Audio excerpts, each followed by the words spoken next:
ባለ 50 እንዳናባክን አትፈልጋለሁ። ይችን መድኃኒዓለም የሰበሰበንን መሰብሰብ በጾማችን ትልቅ ነገር ነው ያገኘው። ምን መሰላችሁ? ያ ትልቅ ነገር አሁን ጾሙን የመጀመሪያው ቀን ይጾም አለ፣ ግማሽ ጾም አካባቢ ይጾም አለ፣ መሃል ላይ ታሞ አቋርጦ በከኒን ያቋረጠ በከኒን በመድኃኒት ያቋረጠ ይኖራል። እንዲሁ ዝም ብሎ ሳይጾም ደግሞ ኑሮ ድንገት አንድ ሰባኪ ሲሰብክ ሰምቶት ሳምንት ሲቀረው ይጾምም ይኖራል። እንዲሁ ሲበላ ከርቦ ደግሞ ዓርብን ብቻ ይጾምም ይኖራል፣ የስቅለት ዕለት። አዲያ ለነዚህ ሁሉ ምን አይነት ተስፋ እንዳለን አንድ የቤተ ክርስቲያን አባት የተናገረውን ልንገራችሁ። የትንሣኤ ዕለት የሰጠንን ጸጋ ከነገ ሰኞ ጀምሮ እንዳናበላሻት። ባለ 50 ጌታ ዝም ብሎ እንዲሁ ልጆቼማ እንዲሁ 40 ቀን ለፍተው ጾመው ደግሞ 50 ቀንማ መብላት አለባቸው ብሎ አይደለም። ይገርማችሁም 40 ቀን ሙሉ እህል ሳይቀምሱ የሚጾሙም ደግሞ አሉ። በሳምንት የሚያከፍሉም አሉ። ሶስት ቀን እየቆዩ የሚበሉም አሉ። እንደ አቅሙ ጾሞ ለፍቶ ንስሐ የገባ ሰው ካለ እኩል ደስ ይበለው። የትንሣኤያችንን በዓል ስናከብር ልናስበው የሚገባው የመጀመሪያው መልእክታችን እግዚአብሔር በትንሣኤው ያደረገልንን ነገር እንድናስብ እፈልጋለሁ። ትንሣኤውን ስናከብር የመጀመሪያው እግዚአብሔር በዚህ ትንሣኤ በዓል ምንድነው ያደረገልን እሱን እንድናውቅ ነው። ሁለተኛውን መልእክት ስደርስበት ባጭር ነው ማስተላልፋቸው። የመጀመሪያው በዚህ ትንሣኤ ምንድነው የተደረገልን እና ቅዱስ ሙሴ ኦሪት ዘጸአት ምዕራፍ 14 ቁጥር 14 ላይ እንዲህ የሚል ቃል ተናግሯል። እግዚአብሔር አምላክክሙ ይጸብ ለክሙ ወአንትሙ አርምሙ። እግዚአብሔር አምላካችሁ ስለ እናንተ ይዋጋል፣ እናንተም ዝም ትላላችሁ ይላል። እግዚአብሔር አምላካችሁ ስለ እናንተ ይዋጋል፣ እናንተም ዝም ትላላችሁ። ይሄ ለጊዜው እስራኤል ባሕረ ኤርትራ ሲደርሱ ሲጨነቁ አቅማቸው በሙሉ ተፈትኖ ሲያልቅ በፊት ለፊት ባህር፣ ከኋላ ጦር፣ በኋላ ጦር፣ በፊት ባህር ችግር ነው ይሄ።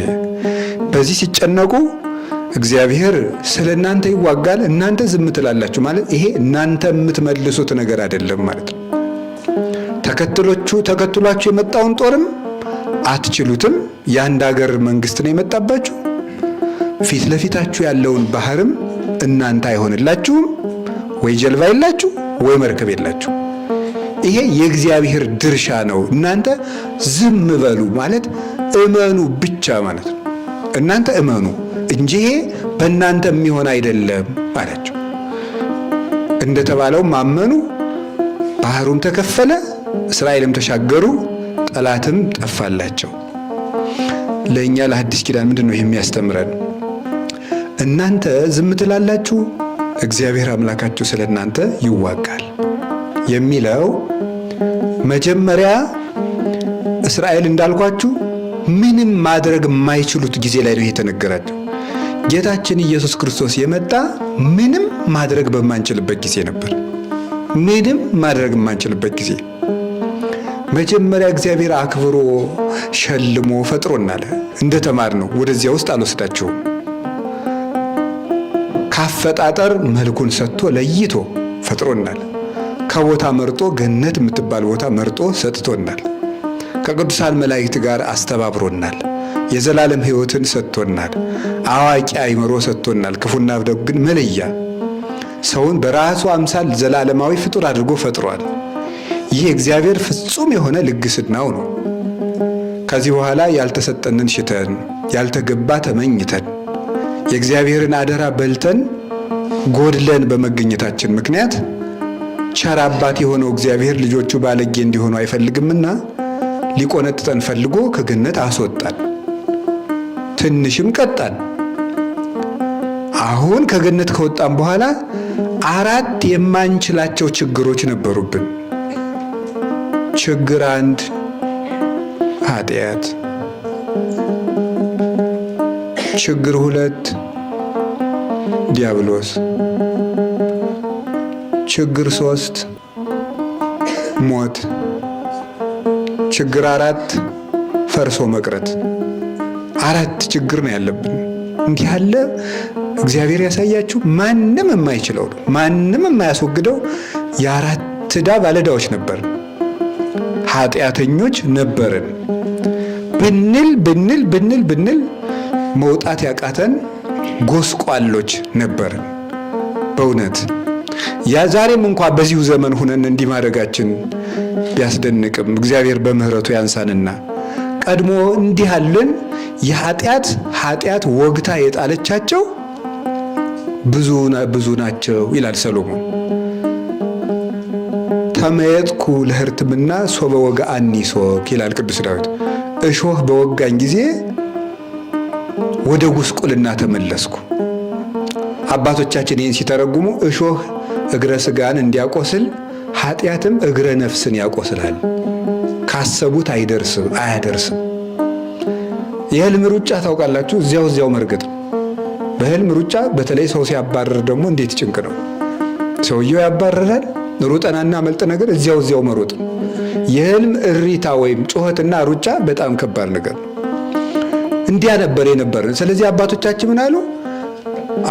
አምላኬ ገይሳቤከ ጸማት ነፍሴ የለከ ማይዚ እበጽሕ ወሬ ገጾ ለአምላኬ።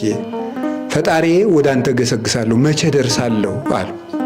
ቢርቃቸው እንዴት ብለው ይራመድ? ወግቶ ዞን የኃጢአት እሾህ ወግቶ ቸንክሮ አባቶቻችን ከአዳም እስከ ሙሴ ያሉትን በሙሉ ቸንክሮ ይዞ የነበረ አላራምድ ያለ ችንካር ነበረብን። የኃጢአት ችንካር ይሄ ነው ይዞን የነበረው። እንኳን ከሰማይ የት እንድረስ? ቅዱስ ዳዊት እኮ መኑ ይወስደኝ ውስጥ ሀገረ ጥቅም መኑ ይመራሃኒ እስከ ኤዶምያስ። እንደው ማን በወሰደኝ ወደዚህ አለ አቃተ። መኑ እሙሃበኒ ክንፈ ከመርግብ እስር ዋይርፍ። እረ እንደው በርር የማመልጥበት እንደ ርግብ ያለ ክንፍ ማን በሰጠኝ አለ። መርመስመስ ነበር ስራችን። በቃ ለሰማይ ተፈጥረን እንደ ትል መርመስመስ ምድር ለምድር። እግራችን ተወግቷልና እግራችን ተቸንክሯልና አሁን ቸሩ አምላክ ኢየሱስ ክርስቶስ በዓይነ ምሕረት ተመለከተ። ወገኖቹ እንደተጎዳን አየን። ቅዱስ አትናቴዎስ በይንተ ሥጋዌ በሚለው መጽሐፉ ላይ እንኳንስ እግዚአብሔር ንጉሥ እንኳን የራሱ ስዕል ትቢያ ሲወርሰው ዝም ይላልን ይላል። ንጉሥ እንኳን የራሱ ፎቶ ትቢያ ወርሶት ቢሄድ ደስ ይለዋል? እንደዚያ ከሆነ ከፎቶ በላይ የሆነ የእግዚአብሔር መልኩ የሆነ የሰው ልጅ ትቢያ ሲወርሰው እግዚአብሔር ዝም ይላል? ስለዚህ ውድቀታችን ተመልክቶ ወደዚህ ዓለም መጣ። ኃጢአትንም ቀጣት በስጋው እይኩን ፍሬ በውስቴትኪ፣ እንግዲህ ፍሬ አይገኝብሽ። ፍሬ ሰኞ ዕለት የሚነበበው መርገመ በለስ በሕማማቱ የሚነበበው ይሄ ነው። ፍሬ አይገኝብሽ። አባቶቻችን ሲተረጉሙት በለስ ለጊዜው ሲበሉት ይጣፍጣል፣ ቆይቶ ግን ይኮመዝዛል። ኃጢአትም ለጊዜው ሲሰሩት ደስ ያሰኛል፣ ኋላ ግን ይመራል ፍዳውን ይዞ ሲመጣ። ሁላችንም የሰራነው ኃጢአት የሚጸጽተን ከሰራነው በኋላ ነው። ስለዚህ በለስን ኃጢአት አላት። በለስ ቅጠሏ ሰፋፊ ነው፣ ኃጢአትም በዚህ ዓለም ነግሳ ሰፍታ ነበርና እንግዲህ ከስርሽ ተነቀይ ብሎ አምላክ ኢየሱስ ክርስቶስ መርገምን ነቀለልን። አሰሰለ መርገመ በዲበ ዕፀ መስቀል፣ መርገምን በመስቀል ላይ ነቀለ። መስቀሉን ሲተክለው የኃጢአትን መርገም ወይም የኃጢአትን እሾህ ከኛ ነቅሎ ጣለልን። አርባዕቱ ዕድዋኒሁ ለሰብ የሚባሉት የሰው ልጅ አራቱ ጠላቶች የሚባሉት እነዚህ ናቸው። አንደኛው ዛሬ ክርስቶስ ኃጢአትን ነቅሎ ጥሎልን ነው የተነሳው። ዝም ብሎ መነሳት እንዳይመስላችሁ። ይሄ ዓርብ እስከ ቅዳሜ ተሰብስበን እሁድ እንደው ዝም ብለን ማስቀደስ ብቻ አይደለም። ይሄን ማሰብ አለብን። ጌታ ሆይ ምኑን እሾህ ነው የነቀልክልን ብለን ማለት። እውነት ለመናገር በዚህ ነገር ስሜታዊ መሆን ጥቅም ስለሌለው ነው እንጂ እና ይትመላህ እምህሊናዬ በተግሳስከ ቡሩክ ህጠተ ደዌ ዘበቆለ ሶክ ይላል ደራሲው። ጌታዬ ኢየሱስ ክርስቶስ በጽኑ እና ደገኛ በሆነ ተግሳጽህ በሰውነቴ የበቀለው እሾህ ይነቀልልኝ ይላል። አሁንም መድኃኔዓለም ይንቀልልን። አሁን ይሄንን ኃጢአት ነቅሎ ድል ነሳለን። እሱ ኃጢአት ስለሌለበት ማለት ኃጢአት ስለሌለበት ኃጢአት የሌለበት ነውና ኃጢአትን መንቀል የሚችለው እሱ ብቻ ጻድቅ ነበረ። ማንም አልተገኘም። አባቶቻችን ቢለፉ ይችን እሾህ የነቀላት የለም። በሬ ቢታረድ፣ በግ ቢታረድ፣ ወይፈን ቢታረድ፣ ምን ቢታረድ ያለ መድኃኔዓለም ይሄን እሾህ የነቀለው የለም። እሱ ብቻ ነው የነቀለው። የዮሐንስ ወንጌል ምዕራፍ 8 ላይ አንዲት በዝሙት ተከሳ የመጣችን ሴት ምንድን ነው የሚሉ ትወገር እንደዚህ ሲሉት ከእናንተ ኃጢአት የሌለበት ይውገራት ካለ በኋላ ሁሉም ኃጢአታቸው ግንባራቸው ላይ እየተጻፈ ወጥተው ሲሄዱ አንድ በጣም የሚገርመኝ ጥቅስ አለ። ወተርፈ እግዚእ ኢየሱስ ባሕቲቶ፣ ጌታ ኢየሱስ ብቻ ቀረ ይላል ዮሐንስ ወንጌል ምዕራፍ 8። ሁሉም ኃጢአቱ እየተጻፈበት ነው ወጥቶ የሄደ የሚመስለው አማርኛው። እዚህ አካባቢ ሁሉም ወጥቶ ሄዶ ማን ብቻ ቀረ ነው የሚመስለው? ጌታ ብቻ ቀረ ነው። ጉዳዩ ግን ኃጢአት የሌለበት ማን ብቻ ነው? ጌታ ብቻ ነው። እሱ ብቻ ነበር የተገኘልን መድኃኔዓለም ቤዛችን፣ እውነተኛው በግ፣ እውነተኛው ሊቀ ካህናት፣ ንጹሕ መስዋዕት ኢየሱስ ክርስቶስ ከድንግል ማርያም የተገኘው የድንግሊቱ በኩር የአብ አንድያ ልጁ እውነተኛው ብርሃን ኢየሱስ ክርስቶስ እሱ ብቻ ነበረ ይህንን ለመንቀል በአባቱም ፊት በእኛም ፊት መካከለኛ ሆኖ የተገኘ ማለት እንደ አባቱ ጌታ እንደኛ ሰው ማለት ነው። እንደ አባቱ ጌታ ሆኖ ይታረቃል፣ እንደኛ ሰው ሆኖ ያስታርቃል። እንዲህ ሆኖ መርዛችንን የነቀለልን መድኃኔዓለም ነው እና እንኳን ደስ ያላችሁ። አንድ ያገኘነው በትንሣኤው የሰጠን መድኃኔዓለም ይህንን ነው። ሁለተኛስ ጌታ በዚህ እናንተ ዝም ትላላችሁ አምላካችሁ ይዋጋል የተባለው ይሄን ሰው ሊያደርገው አልቻለም ነበር ልላችሁ ፈልጌ ነው። እንኳን ሰው ሚካኤልና ገብርኤል ይሄን ማድረግ አልቻሉም ነበር። እንዲህ ማድረግ አልቻሉ፣ እሱ ብቻ ነው። ሁለተኛስ ዲያብሎስ ፊት ለፊት ያለው ባህር እኮ ማለት የማንችለው የኃጢአት ጎርፍ ነው። ከኋላ የሚከተላቸው እሳ ደግሞ ፈርዖን፣ ዋናው ደግሞ ተከታታያችን ማን አለ? ዲያብሎስ። እሱ ደግሞ አለ። እሱንም ማንም አልቻለም።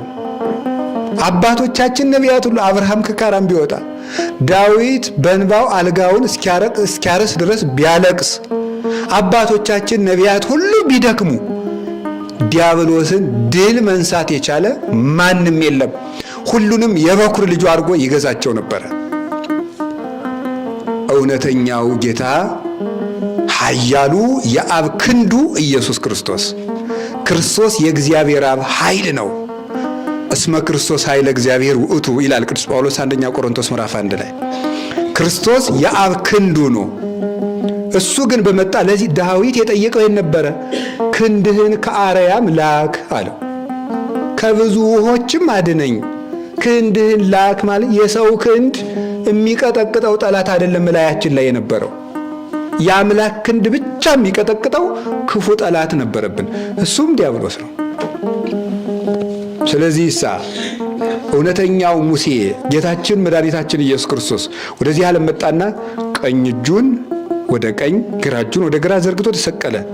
እጁን የዘረጋ ጎልማሳ ጠላቱን እንደሚያደቅ መድኃኔዓለም በዘረጋው እጁ ዲያብሎስን ቀጠቀጠልን። ያን ክፉ ፈርዖን ነው የቀጠቀጠልን። ያን ቀንበር ነው የሰበረልን መድኃኔዓለም። ቆላሲስ ምዕራፍ 2 ቁጥር 14 ላይ በመስቀሉ ጥልን ገደለው እንዳለ ቅዱስ ጳውሎስ። ስለዚህ ዲያብሎስ ጌታ የገደለልን ዲያብሎስን ነው። አሁን ዛሬ መች ሙቷል ልንል እንችላለን። እኛው ነው እያዳን ነው ያለ። ዲያብሎስ ሙቶ ነበር። መጽሐፍ ምንድነው የሚለው? ሞት ሆይ መውጊያ ወዴት አለ አይደል የሚለው። አሁን ሰይጣን ምን አይነት ሆኗል ሲባል አባቶቻችን ምንድነው የሚሉት? መርዙን እንደተፋ እባብ ነው። መርዙን የተፋ እባብ ምን እጅ ላይ ቢጠመጥሙት እዚህ ላይ ቢጠመጥሙት ምን አባቱን ያደርጋል? ወዲህ ቢቅለበለም ማለት ነው። ግን ሕፃኑን ያስደነግጣል።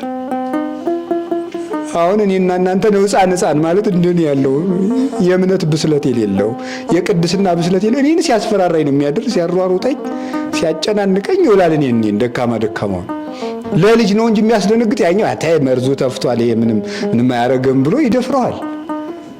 ትልልቆቹ ደፍረውታል። እኛ ምን ሆነን ያቃተን? ልጅ ሆነን እግዚአብሔር ያብስለን፣ ትልቅ ያርገን እንጂ ዲያብሎስ እንግዲህ መርዙን ተፍቷል። አንዱ እንግዲህ ይሄ ድሮ እኮ እንኳን እንዲና እንዲች አድርጎ ማሸነፍ ስንት መስዋዕት ተሰሙ ግብቶም እኮ ሰይጣን አይርቅም። አሁን እኮ በስመ አብ ወወልድ ወመንፈስ ቅዱስ አሐዱ አምላክ ብሎ ሰይጣን ይርቃል። እስቲ ተመልኩ፣ ጣትን እንዲች ማድረግ ሰይጣንን ሊያርቀው ይችላል? ላመነ ልቡ ለቀና ጥመት ለሌለበት ግን ይችላል። ዲያብሎስን ነው ክርስቶስ ድል ይነሳልን። የተማረከ ወታደርን ሕፃን ልጅ እንደሚጎትተው ዲያብሎስን ድል ነስቶ መርዙን አስተፍቶ ኃይሉን አጥፍቶ እንኩ እንግዲህ እንደፈለጋችሁ አድርጉት ብሎ መድኃኔዓለም ሰጥቶናል። ስለዚህ ክርስቶስ ድል የነሳልን እሱን ነው። ከዲያብሎስ ቀንበር ነፃ ላወጣን ለትንሣኤያችን በኩር ለኢየሱስ ክርስቶስ ክብር ምስጋና ይግባው። ሁለት ሶስተኛው ሞት ነው። ሶስተኛው የሰው ልጅ ጠላቱ ሞት ነው። ሞት ያስፈራል። ቅዱስ ዳዊት ወመፃ እንዲሁ ዳዊትን ያህል ንጉሥ ሞትን ይፍራው።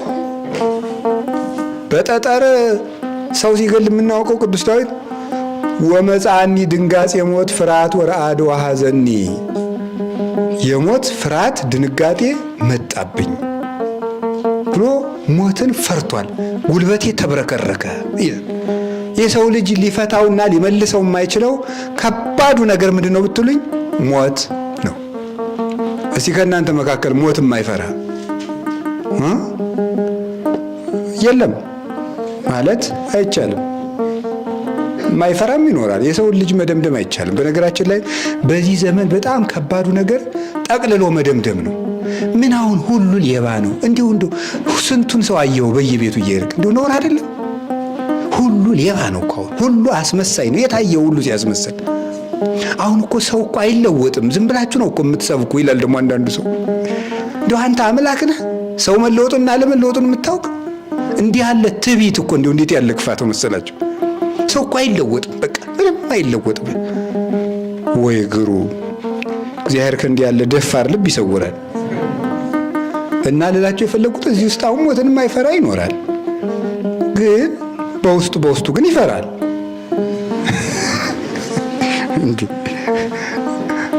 መቼም አንዳንድ ጊዜ ካልፈራ እኔ እንዲያው በፍጡም ሊሆን አይችልም። ሰማይቱ ያጀግና ቅዱስ ጊዮርጊስ እኮ አንድ ቀን ትንሽ ፈርቶ ነበር። ትንሽ ፈርቶ መንኮራኩሩ ሲዘጋጅ ይሄ ነገር ከባድ ነው፣ እንዴት ብዬ ላልፈው ነው አለ። ኋላ ትዝ ሲለው ክርስቶስ ለካ ተነስቷል። እፎኑ ይሄሊ ከመተሰቅለ አምላኬ ከምን አምላኬ የተሰቅለ ነው ፈጣሪ ኢየሱስ ክርስቶስ እንደተሰቀለ ለምን አላስብም አለና አልፈራም፣ እንዲያውም መንኮራኩሩ ጨምሩኝ አለ። ለደቂቃ ለሰከንድ ሽርፍራፊም ብትሆን ግን ጊዮርጊስ እንኳን ተፈትኗል። በዚች ሞትን እንፈራዋለን። አይውላችሁ ታዲያ ይሄንን ጠላት ማን ያሸንፈዋል? ይውላችሁ እናንተ ዝም ትላላችሁ፣ አምላካችሁ ይዋጋል ማለት ሞትን ያለ እግዚአብሔር የሚያሸንፈው አልነበረም። ታዲያ ክርስቶስ እግዚአብሔር ነው የምንለው ሞትን ስላሸነፈ ነው። ሰው ተከታዮች ሆነን አይደለም። ክርስቶስ እግዚአብሔር ነው የሚባለው ሞትን ያለ እግዚአብሔር የሚያሸንፈው ስለሌለ፣ ኢየሱስ ክርስቶስ ደግሞ ዓይናችን እያየ ሞትን ስላሸነፈልን፣ ስለዚህ ክርስቶስ ሰው የሆነ እግዚአብሔር ነው። ያለ እግዚአብሔር ሞትን ሊያሸንፍ የሚችል የለም።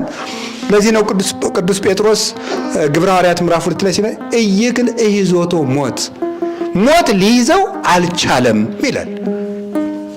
እንዴት አድርጎ ነው? በጋን መሳን መዋጥ ይቻላል? ሳር እሳትን ታቅፎ መቅረት ይችላል? እንዴት ሆኖ ይቻላል? ነቢዩ ዳንኤል በዚህ በባቢሎን ምን ይደረግ ነበር? ምንድነው? ለጣዖት ይሰግዱና ጣዖት ያመልኩ ነበር። እና ለጣዖት ሲያመልኩ ዳንኤል ሂዶ ለንጉሱ አንተ እንደው ዝም ብሎ የማይበላ አምላክ ታመልካለህ እንዴ? የማይሰማ አምላክ አለው። ይበላል እያሉኝ እኮ ቄሶቹ ማለት የድሮቹ የኦሪት ማነው የጣዖቱ ቄሶች እነሱ እኮ ይበላል እያሉ እኮ በግ በየቀኑ አርዳለሁና ከብት እኮ እያረድኩ ነው አለው። ሞኝ! እነሱ እየበሉ ጣዖቱ አምላኩ በልቷል እያሉ ነው አሉት። ኧረ ተው! አዎ እንዴት እናርግ? እነሱ ሳይሰሙ መስዋዕቱ በሙሉ ታርዶ በጉ ጠጁ ተዘጋጅቶ ይቆለፍ። እነሱ ከሄዱ በኋላ እኛ አመድ ነስንሰን እንሄዳሉ። አመድ ነስንሰው ሄዱ። ያ ቄስ ሌት ማለት የጣዖቱ ቄስ ሌሊት እየሮጠ ይመጣና ያችን ከፍቶ አመድ መነስነሱን አላየ ጅሌ ሄዶ ያችን ግጥም አርጎ በልቶ ዘግቶ እንደነበረው አርጎ ሄዳ። ኋላ ማን በለው? ይለው አምላካችን በልቶት አንቀጣፊ ሁሉ እንዲመጫወቻ አርገኛል ብሎ እነሱ የሚቀጣውን ቀጥቶ ዳንኤልን አመስግኖ ያን ጣዖትም ሰበረ። ዲያብሎስ ተንኮለኛ አይደል? ምን አደረገ ታዲያ? የሚበላ አምላክ ዘንዶ አለ አይደል? እንዲህ ያለው በጆሮ ሹክ አለው። ይኸው ያኛው ይኸው እንግዲህ አይበላም ብለ ይሄ ዘንዶ እንግዲህ ይበላል አለው። ይሄም አቅም የለውም አለው። ምን እናደርግ? እኔ ልፈትነው። ይሄ ነዋ ዘንዶ ሲመጣ ነብዩ ዳንኤል አለሎ የሚባል ደንጊያ አለ። አለሎ ማለት ምንድነው? በቃ ነቅ የሌለው ድንጋይ ይለዋል ቅዱስ ቄርሎስ። በዚህም ፍርቅ የሌለው እንደው ቢሉት በጀማይል ማለት ነው። በዚህ የገጠሩ ሰው ወንድ ድንጋይ ይለዋል። ያው መቼስ ወንድ ልቡ ጠንከር ያለ አይደል? ከባድ ነው እኮ። አዎ ወንድ ሴቶች ርህሩዎች ናቸው። ወንድ ደግሞ ልቡ ሁሉም የራሱ ድካም አለው ብንል ይሻላል አይደል? አዎ እንደዚያ ነው። ወንድም ጥሩ ነው፣ ሴትም ጥሩ ነው። እንደሱ ነው። ገሌ ጅል ነው ገሌ ጥሩ ነው የሚባል ነገር የለም። ሁላችንም የእግዚአብሔር ቤተሰቦች ነን እና ያንን አለሎ አጋለውና ከጋለ በኋላ ዳንኤል በላዩ ላይ ስብ ስጋ ጨመረበት። በጣም ቀይ ሆኖ የጋለ ደንጊያ ነው። ስቡ ሲሸተው ዘንዶ እበላዋለሁ ብሎ ሊውጥ መጣና ዋጥ ሲያረገው ውስጥ ምን አለ? የጋለ አለሎ አለ። ከሁለት ስንጥቅ አደረገው ማለት ነው። አያው ይሄ አምላክ ነው የምትለው ባለሎ ድንጋይ የሚሰነጠቅ ነው። አምላክ የማይሞት የማይታመም እግዚአብሔር ነው አለው። አሁን አባቶቻችን ምን ብለው ተረጎሙት? እነ ቅዱስ ቄርሎስ ዳንኤል ያጋለው ያደንጊያ ኢየሱስ ክርስቶስ ነው። ለዘንዶ የሸተተው ስብ ስጋ የተባለው ክርስቶስ የለበሰው ስጋ ነው። ለዘንዶ ሸተተው ማለት ሞት ክርስቶስ ሲቸነከር፣ ሲገረፍ፣ ሲደማ ሲያየው ደካማ መስሎት ነበረ። ሰውላ ሊውጣው መጣ። የክርስቶስን ስጋ ዘከማ ያለምዱ ይጣ ያለው ይሄንን ነው። እንደ አብርሃም ስጋ መስሎት፣ እንደ ሌሎች ስጋ መስሎት ዋጥ አረጋለሁ ሲል ከውስጥ እሳተ መለኮት አለ። ክርስቶስ ስጋን የለበሰ እሳት ነው። በመለኮትነቱ አለት የዚያን ዘንዶ ጥርሱን ወጸምጸሙ አጽና አስናን ይሁ ይላል ራዕየ ዮሐንስ ላይ ጥርሱን ውልቅልቅ አርጎ ጣለበት። አሁን ሞት መውያ ወዴት አለ ብለን ከቅዱስ ጳውሎስ ጋር መናገር እንችላለን። እስኪ ሁላችሁ ሞት ሆይ መውያ ወዴት አለ በሉ። የለም። አሁን ሞት ጥርሱ የወለቀ አንበሳ ነው ያለው ቅዱስ አትናቴዎስ። ስለዚህ ሞት ከክርስቶስ ትንሣኤ በኋላ ጥርሱ የወለቀ አንበሳ ነው። ስለዚህ ክርስቶስ ሞትን ድል አድርጎ ቀጥቅጦ አሸንፎልናል። እንግዲህ በእኛ ላይ ሞት ስልጣን የለውም። ድሮ መቃብር ይፈራ ነበር። አሁን በመቃብር አካባቢ ስትሄዱ አትፍሩ። አሁን በመቃብር ሲሄድ አንዳንዱ ሰው ይላከፈኛል። ምንም ይላከፍ ነገር የለም። ሐላማንክ ይላከፋል። ምንድን መቃብር ምንም አይደለም። እንዴ አሁን አጥንት አሁን ቅዱስ ነው። ቅዱስ መቃርስ በገዳም ሳለ ሲጸልይ ያድርና ትንሽ ደከም አለው። ትራስ ቢፈልግ አጣ። የሰው አጥንት አገኘ። እሱን ትራስ አድርጌን ምናልተኛም ነው ተጥሮ ተጣለ። አጋንንት አውቀው ሊያስፈራሩት ሌሊት እንሂድ ይላሉ። አውቀው አጥንቱ ውስጥ እኮ ነው። አስባችሁታል? አሁን ከትራሳችሁ ውስጥ የሆኑ ሰዎች በጣም ብዙ ሰዎች እንሂድ ቢሉ እንዴት አይነት ከባድ ነገር ነው መሰላችሁ? እንሂድ አይ እናቴ ጻድቃን እንዲያው አይ ልባቸውን መቼ ነው የምናገኘው? ምን አለ መሰላችሁ? ከሆነላችሁ ሂዱ። እንደው ግርም ጎርም ያደረገው እኮ እኔ እንደው ተነስቼ እንደው አይግባኝ እሄዳለሁ እንጂ እንዴ ከቻላችሁ እስቲ ሂዱ ብሎ ለጥም ብሎ ማለት ነው። ሞትን እንዲንቁት ያደረጋቸው ማን ነው? መድኃኔዓለም በትንሣኤው ቅዱሳን መነኮሳት አባቶቻችን እነ እንጦንስ እነ መቃርስ ሞትን እንዲንቁት፣ ሰማዕታት እነ ቅዱስ ቂርቆስ ይህ የ3 ዓመት ልጅ ሞትን እንዲንቅ ያደረገው ማን ነው? ክርስቶስ ስለተነሳ ነው። ሞትን አባቶቻችን የናቁት ክርስቶስ ስለተነሳ ነው። አሁን እኛ በክርስቲያኖች ላይ ሞት ስልጣን የለውም። ይልቁንም እኛ በሞት ላይ ስልጣን አለን። አሁን መቃብር ስንሄድ መቃብር ምንድነው ሲባሉ አባቶቻችን ማህፀን ነው ይላሉ። በዚህ ዘመን መቃብር ማህፀን ነው። ልጅ ሲጸነስ ይለቀሳል? ንገሩኝ እንጂ። ኧረ ጉዳችን የገሬ ሚስት እኮ ጸነሰች ይባላል? ይባላል። እንኳን ደስ ያለንም ይባለው እንጂ ሰው ሲቀበር እኮ እየተጸነሰ ነው። አሁን ክርስቶስ ሲመጣ እንወለዳለን ከመቃብር። ለዚህ ነው እኮ ምጽአቱን ዳግም ልደት ብሎ የጠራት። ስለዚህ ቅዱስ አትናቴዎስን በቅዳሴው ወብነ ሰለስቱ ልደታት 3 ልደቶች አሉ። አንዲቱ ጥምቀት ናት፣ አንደኛው ንስሐ ነው፣ ሌላኛው ደግሞ ምንድነው ነው ያለው? ቅዱስ ቁርባን ነው። ከዚያ ሌላኛው ምንድነው? መቃብር ነው። መቃብር መወለጃ ማህፀናችን ነው ለኛ። አሁን መቃብርን አንፈራም። ወደ መቃብር ስትሄዱ በቃ ምድር አርግዛ ዓመት አገብ ምድር ማህፀን ታድል ያለው ድረሱስ ማህፀን ነው። አሁን ምድር ራሷ አደራዋን ትመልሳለች ነው አሁን። ስለዚህ መሬት ውስጥ ቆየት እንደማለት ነው ስንሞት ስንቀበር። እና ሞትን የምንፈራው በነገራችን ላይ አንደኛ ስላልተዘጋጀን ነው። እኔ አንዳንድ ቀን በግሌ መሞት ያምረኝና ሆሆ ደግሞ የማላውቀው አገር በድስ ስላለው የእውነቴን እኮ ነው እንደው ውሰደኝ ልለው ፈልግና ደግሞ መግቢያዬን ሳላውቅ አርፌ ቁጭ ልበል። 2 ነገር እኔ በግሌ ሳልዋሽ ብናገር 2 ነገር ይገርመኛል። አንደኛው ቆይተን ከምንበላሽ በጊዜ ብንሄድ፣ ሁለተኛው ደግሞ ሄደን ደግሞ መግቢያችን መች እናውቀዋለን። ይሄ ሁልጊዜ ጥያቄ ነው። ብንሞት ሲኦል ይቆየናል፣ ስንቆይ ደግሞ እየተበላሸን ተቸገር እና በጣም ብቻ እግዚአብሔር ይማረን። እስቲ እግዚአብሔር ይማረን። ግን ዋስትና አለን፣ አይዟችሁ። እኔ ልላችሁ የፈለኩት እንዲህ ያለ ጠላት ነው ክርስቶስ ያስቀረልን። የመጨረሻው ፈርሶ በስብሶ መቅረትን ክርስቶስ ብቻ ነው ሊያደርገው። እግዚአብሔር አምላካችሁ ስለ እናንተ ይዋጋል፣ እናንተም ዝም ትላላችሁ። እግዚአብሔር አምላካችሁ ስለ እናንተ ይዋጋል ማለት እናንተ ዝም ትላላችሁ ማለት ይሄን ሰው ሊያደርገው አይችልም። ሙስና መቃብርን ማጥፋት ፍጡር አይችልም። ይሄ ክርስቶስ ብቻ ያደረገልን ነው። ፈርሰን አንቀርም። ዋይ ሸሸ ተበላሸ እያላችሁ አታልቁ ይችላሉ አባቶቻችን ሲተረጉም። ሰው ሲመጡ ኧረ እኔ አብሬ ነው የምቀበር። በእርግጥ ውሸት ነው።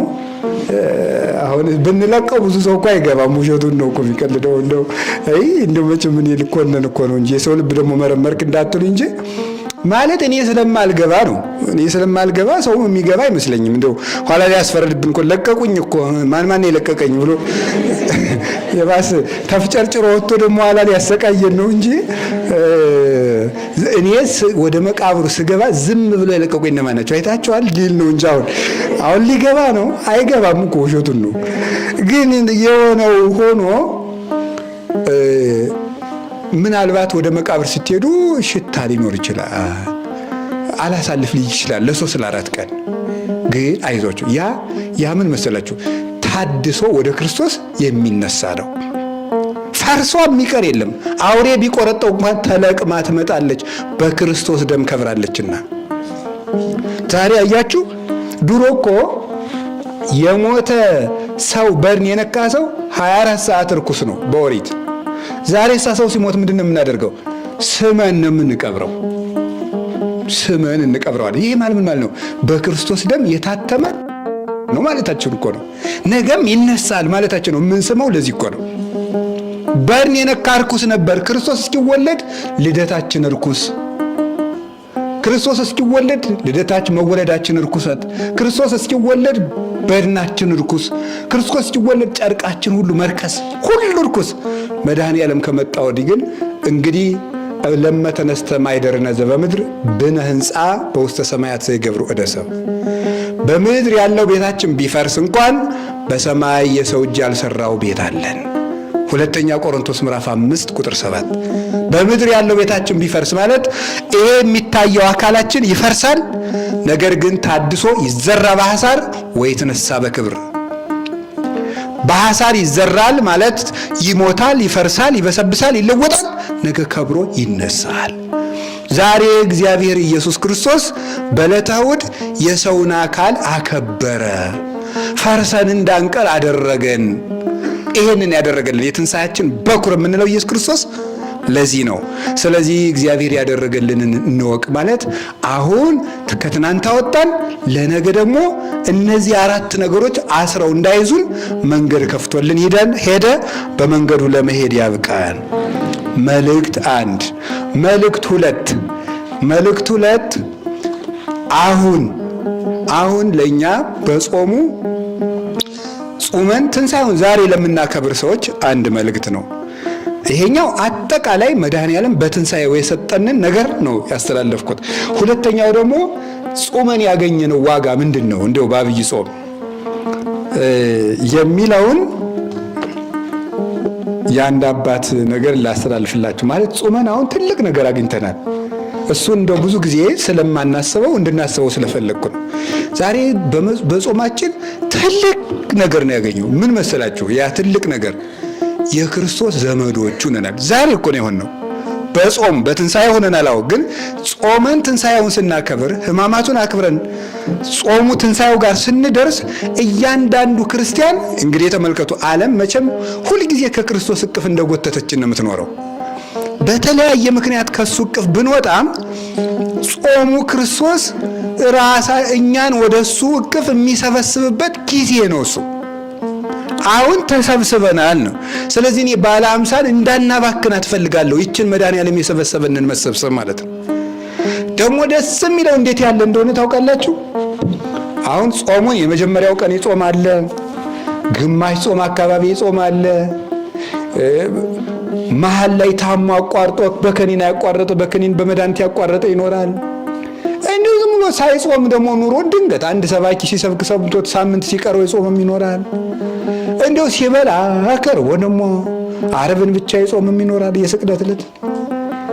አዲያ ለነዚህ ሁሉ ምን አይነት ተስፋ እንዳለን አንድ የቤተ ክርስቲያን አባት የተናገረውን ልንገራችሁ። ቅዱስ ዮሐንስ አፈወርቅ የቤተ ክርስቲያናችን ሽልማት፣ እሱ የፋሲካ በዓልን አስመልክቶ ባስተላልፈው መልእክቱ ከሌላ ቋንቋ ስለተረጎምኩት የትርጉም ስህተት ቢኖርብኝ እኔው ነኝ ተጠያቂ እና ይቅርታ ብላችሁ እንድትሰሙኝ ነው።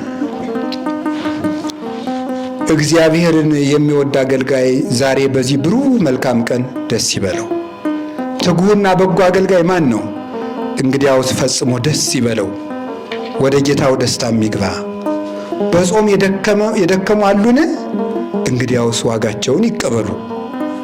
በነግህ ጀምሮ ያገለገለ የሚገባውን ዋጋ ይቀበላል። ከሦስተኛው ሰዓት በኋላ የመጣ ካለም በፍጹም ደስታ በምስጋና በበዓሉ አንድ ሆኖ ይሳተፍ። ጥቂት ዘግይቶም የመጣው እኮ ነው። ትንሣኤ ይህንን የሚሰጠን ይገርማቸዋል። እንደሚገባ የጾማለ እንደሚገባው ነው። አይኑን አንጽቶ ጆሮውን አንጽቶ አፉን አንጽቶ የጾማለ፣ አንዱን ከአንዱ እየቀላቀልን የጾምንም አለን። አገ ምን አለ መሰላችሁ? እስከ ሦስተኛው ሰዓት በኋላ የመጣም ካለ በፍጹም ደስታ በምስጋና በበዓሉ አንዱ ነው ይሳተፍ። ከስድስተኛው ሰዓት በኋላ የመጣም ያለ ዋጋ አይቀርምና አይጠራጠር። እስከ 9ኛው ሰዓት ድረስ የዘገየ ቢኖርም ይምጣ። ዛሬ ክርስቶስ ትንሣኤ ነው ይህን የሰጠን። በ11ኛው ሰዓት የደረሰን በመዘግየቱ አይፍራ። ጌታ ቸር ነውና ፊተኛውንም ኋለኛውንም አንድ አድርጎ ይቀበላል። የመጨረሻውን እንደ መጀመሪያው አድርጎ ይቀበለዋል። አይገርማችሁም? እስኪ በሉ የመጨረሻውን እንደ መጀመሪያው አድርጎ ይቀበለዋል። ይሄ በትንሣኤ ሁላችን ያገኘ ነው። ከዚህ በኋላ ቢያንስ ይችን መድኃኔዓለም እንዳትበላሽብን ይጠብቅልን። ዘንድሮ አሁን ትንሣኤውን በዚህ አምኖ ያከበረ ሰው ጾሙ እንደሚገባ ባይጾም እንደ አቅሙ ጾሞ ለፍቶ ንስሐ የገባ ሰው ካለ አሁን መድኃኔዓለም ከደከሙት 40 ቀን ሙሉ እህል ሳይቀምሱ የሚጾሙም ደግሞ አሉ። በሳምንት የሚያከፍሉም አሉ። 3 ቀን እየቆዩ የሚበሉም አሉ። እንደዚህ ያደረገም ቢሆን እኩል ደስ ይበለው። ሁላችንም ወደ ጌታ ደስታ እንግባ። ቅዱስ ዮሐንስ አፈወርቅ ነው የሚለው። ሁላችንም ወደ ጌታ ደስታ እንግባ። መጀመሪያም ሆነ መጨረሻ አንድ ላይ ዋጋችሁን ተቀበሉ። ባለጠጎችና ድሆች አንድ ላይ ደስ ይበላችሁ። ሰነፎችና ትሑቶች አንድ ላይ ደስ ይበላችሁ። ጾሙን የጠበቃችሁና ያልጠበቃችሁ ኑ በክርስቶስ ትንሣኤ ደስ ይበላችሁ። ማዕዱ ባለጸግነትን ተሞልቷልና የክርስቶስ ማዕድ ነው። ለሁሉ ይበቃል ባለጸጋ ስለሆነ የንጉሥ ማዕድ ተዘጋጅቷል። ፍሪዳውም የሰባ ነው። ኢየሱስ ክርስቶስ ጸጋን ሁሉ የሞላ ስለሆነ ነው። ማንም ሰው ተርቦ አይሂድ ዛሬ የእምነትን ጽዋ ይጠጣ፣ በቸርነቱ ባለጠግነት ፈጽሞ ደስ ይበለው ይላል። ስለዚህ ለሁላችን የምግባር ድሃ ለሆነው ሁሉ ከትልልቆች ጋር እኩል አድርጎ በዓልና ክፍር ያደፍነውን ከንጹሖች ጋር ጎደሎዎችን ከሞሉት ጋር ሰነፎች ከልባሞች ጋር አንድ አድርጎ በትንሣኤው እኩል ልጆቼ ስላለን ክብር ምስጋና ይግባው። ስለዚህ በዚህ ጾም የትንሣኤ ዕለት ምን አግኝተናል ብትሉ ልጆቹ አድርጎናል። አሁን በትንሣኤ ባለጸጋው ኢየሱስ ክርስቶስ እንግዲህ እዚች በኋላ ይችን ባለ 50 ማበላሸት የለብንም። አሁን በጾሙ ሰጥቶናል። ከዚህ በኋላ ይችን በዓል እንዳትበላሽብን መጠንቀቅ ይገባናል። ዛሬ ያገኘ ነው ይሄ ነው። ምን አግኝቻለሁ ብትሉ አሁን እንደው የዘንድሮ ጾም ምንድነው ያደረግልኝ ብትሉኝ ምንም ስራ ሳይኖረኝ ክርስቶስ ልጁ አድርጎኛል። እስኪ በሉ ሁላችሁ በሉ። ክርስቶስ ምን አድርጎናል? ልጁ አድርጎናል። በንስሐ ጠርቶናል ማለት ነው። በደሙ አንጽቶ ቀድሶ በንስሐ ጠርቶ ክርስቶስ ልጆቹ አድርጎናል። ይሄ ማለት እንደዚህ ስላችሁ ለሚቀጥለው ዓመት እንግዲህ ታዲያ ሲጾም የከረመም እና እኔ በመጨረሻው አካባቢ ሰው የመጣም ደግሞ አንድ አይነት ዋጋ የሚቀበል ከሆነች ማጠሩ ስልት ናት ደግሞ እንዳትሉ። እግዚአብሔር አውቆ የሚያጠፋን ሰው ከባድ ስለሚያደርገው እያቃተው የሚወድቅና እያቀደ የሚወድቅ የተለያዩ ናቸው። ስለዚህ እግዚአብሔር ቤተሰቦች ዛሬ ድሃና ምስኪን ቢኖር አይዘን፣ ለዓለሙ ሁሉ የሚበቃ መንግሥት ተገልጧልና። የወደቀ ቢኖር እንግዲህ አይዘን፣ ክርስቶስ ለይቅርታ ተነስቷልና። ማንም ሰው ሞትን አይፍራ፣ የጌታችን ሞት ነፃ አውጥቶታልና፣ በትዕግስቱ ሞትን በሞቱ አጥፍቶታልና ይላል ቅዱስ ዮሐንስ አፈወርቅ። ስለዚህ የወደቀ ቢኖር ምን አይበልና ያለ አይፍራ። ክርስቶስ ለምን ተነስቷል ነው የሚለው? ለይቅርታ ተነስቷል። ነገስታት ለኃይል ነው የሚነሱት፣ ክርስቶስ ለይቅርታ ተነስቷል። ይቅር ሊለን ስለተነሳ ይሄን 50 ቀን በይቅርታው የትንሣኤ ዕለት የሰጠንን ጸጋ ከነገ ሰኞ ጀምሮ እንዳናበላሻት ሶስተኛው መልእክት ይስጭናል። እንዳናበላሻት አሁን በዚህች ሕማማት ሁላችንም እንዳቅማችን ከመድኃኔዓለም ጋር ታርቀናል። እንግዲህ ሰኞ ጀምሮ ደግሞ ይችን የምናበላሽበት ጊዜ ነው። ችግሩ እሱ ነው ማለት ነው። ባለ 50 ቅዱሳን ሐዋርያት ከጌታቸው ጋር የከረሙበት ነው። እኛ እንግዲህ 50ውን ቀን ማን ጋር ነው የምንከርመው? ከዘፈን ጋር ከሆድ ጋር መሆን የለበትም። 40ውንም ከክርስቶስ ጋር 50ውንም ከክርስቶስ ጋር። እስቲ አንድ ጊዜ ጾሙንም ከክርስቶስ ጋር በሉ፣ ፋሲካውንም ከክርስቶስ ጋር በሉ። አንዴ እንድገም። ጾሙንም ከክርስቶስ ጋር፣ ፋሲካውንም ከክርስቶስ ጋር። ሶስት እናድርገው። ጾሙንም ከክርስቶስ ጋር፣ ፋሲካውንም ከክርስቶስ ጋር። አዎ ይሄም ባለ 50 ይውላችሁ። ባለ 50 ጌታ ዝም ብሎ እንዲሁ ልጆቼማ እንዲሁ 40 ቀን ለፍተው ጾመው ደግሞ 50 ቀንማ መብላት አለባቸው ብሎ አይደለም ጧት እንድንበላ ያደረገን። እንደሱ አይደለም። በጾም ጊዜ የሆነ ሰዓት ትበላለህ፣ የሆነ ሰዓት አትበላም አይደለም። በዚህ በባለ 50 ግን የሆነ ሰዓት አትበላም፣ የሆነ ሰዓት ትበላለህ የሚባል የለም። ሁሉ ይሄ ማለት ምን ማለት ነው? በመንግስተ ሰማያት የማይፈራረቅ ደስታ ሰጣቸዋለሁ ማለት ነው። ባለ 50 የመንግስተ ሰማያት ምሳሌ ነው።